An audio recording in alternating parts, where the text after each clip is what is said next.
ایک दिन एक शख्स ख्वाब देखता है और ख्वाब में अपने वालिद जिनका इंतकाल हो चुका है उन्हें देखता है। अब्बा जान, क्या ये आप हैं? वालिद मुस्कुराते हुए, हाँ बेटा, मैं ही हूँ, लेकिन आप तो रुखसत हो गए थे। मैं आपको बहुत याद करता हूँ। मैं जानता हूँ बेटा, मैं भी तुम्हें याद करता हूँ, लेकिन मैं यहाँ हूँ बस थोड़ी देर के लिए। मैं एक ऐसी जगह पर हूँ जो मुख्तलिफ है, एक ऐसी जगह जो अभी तुम्हारी समझ से परे है। अब्बा जान, मेरे दिल में बहुत से सवालात हैं उस सब के बारे में जो बाद में होता है। पूछो बेटा, पूछो जो तुम्हारे दिल को मुस्तरिब कर रहा है। क्या ये तकलीफ दे है? वो इंतकाल? कुछ लोगों के लिए हाँ, दूसरों के लिए ये एक सुकून भरी रिहाई है। ये उनके गुजारे हुए जिंदगी पर मुनहसिर है। वहाँ कैसा है अब्बा जान? आप क्या देखते हैं?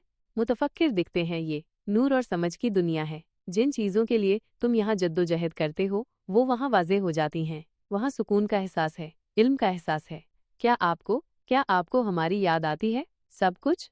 हाँ बेटा, हमें याद आता है। हम तुम्हें देखते हैं, हम तुम पर नज़र रखते हैं। मैं आपसे आलमे बरज़ख के बारे में कुछ सवाल पूछना चाहता हूँ। पूछो बेटा। सवाल। अब्बा जान, जो रूहें आलमे बरज़ख में अजाब में मुब्तला हैं उनका अजाब और सख्तियाँ किस तरह की हैं? बेटा, चूँकि अभी तुम आलमे दुनिया में हो इसलिए मैं तुम्हें मिसाल के तौर पर ही बता सकता हूँ। सोचो, तुम एक कोहिस्तान में एक दर्रे के अंदर हो और उसके चारों तरफ इतने ऊंचे पहाड़ हैं कि कोई उन पर चढ़ने की ताकत नहीं रखता, और उस आलम में एक भेड़िया तुम पर हमला कर दे जिससे बचने का कोई रास्ता न हो। ये तो बहुत ही भयानक है। हाँ बेटा, आलमे बरज़ख का अजाब बहुत ही सख्त होता है, इसलिए दुनिया में नेक अमल करो ताकि आखिरत में सुकून मिले। अब्बा जान, जब मैंने आपको देखा तो आपकी सूरत नूरानी थी, लेकिन आपके होंठ जख्मी थे और उनसे पीप और खून बह रहा था। इसकी क्या वजह है? और क्या मैं कुछ ऐसा कर सकता हूँ जिससे आपके होठों को आराम मिले? मेरे बेटे, इसका इलाज सिर्फ तुम्हारी अम्मी के हाथ में है। दुनिया में मैं उन्हें तकलीफ देता था। उनका नाम सकीना था, लेकिन मैं उन्हें खानम सक्को कहकर बुलाता था, जिससे उन्हें बहुत बुरा लगता था। अगर तुम उन्हें मुझसे राजी कर सको तो शायद मुझे शिफा मिल जाए। अम्मी जान, अब्बा जान के होंठ जख्मी हैं और वो कह रहे हैं कि इसका इलाज सिर्फ आपके हाथ में है। वो आपको खानम सक्को कहकर बुलाते थे, जिससे आपको तकलीफ होती थी। क्या आप उन्हें माफ़ कर देंगी? बेटा हाँ, वो मुझे खानम सक्को कहकर बुलाते थे, जिससे मुझे बहुत बुरा लगता था, लेकिन मैं उनका एहतराम करती थी और कुछ नहीं कहती थी। अब जब वो तकलीफ में हैं तो मैं उन्हें माफ़ करती हूँ और उनके लिए दिल से दुआ करती हूँ। अम्मी जान ने आपको माफ़ कर दिया है और आपके लिए दुआ कर रही हैं। अल्लाह का शुक्र है मेरे बेटे, अल्लाह का शुक्र है।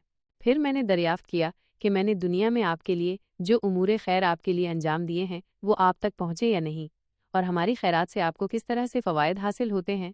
फरमाया, हाँ, वो सब हम तक पहुँच गए, लेकिन उससे फ़ायदा उठाने की कैफियत भी तुम्हारे सामने एक मिसाल के ज़रिए बयान करता हूँ। जिस वक्त तुम एक ऐसे हम्माम के अंदर जो बहुत ही गर्म और मज़मे के हुजूम से छलक रहा हो, वहाँ सांस लेने की कसरत, बुखारात और हरारत की वजह से तुम्हें सांस लेना दुश्वार हो जाए, ऐसे आलम में एक गोशे से हम्माम का दरवाज़ा खुल जाए और उससे खुशगवार नसीम सहरी का ठंडा झोंका तुम्हारे पास पहुँचे, तो तुम किस कदर मसरत, राहत और आज़ादी महसूस करोगे। बस तुम्हारी खैरात देखने के बाद यही कैफियत हमारी होती है। लड़का जाग जाता है, आंसू उसके चेहरे पर बह रहे होते हैं, उसके अंदर फिराक और सुकून दोनों का एहसास समा जाता है। इस किस्से का अखलाकी सबक चंद अहम मौज़ूआत पर मुश्तमिल है। आलम बरज़ख हकीकत है।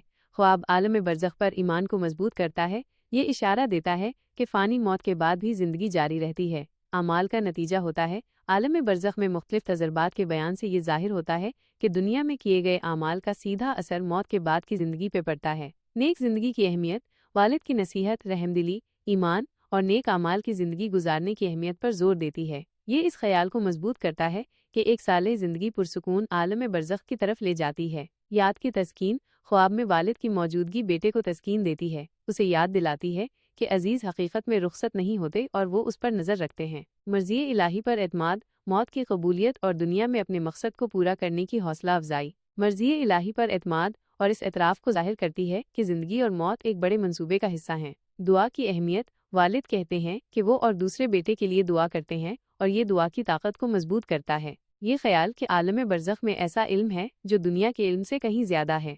असल में यह किस्सा एक मानीखेज़ और सालेह ज़िंदगी गुजारने, ईमान में तस्कीन हासिल करने और मर्ज़ी इलाही पर एतमाद करने की याद दिलाता है।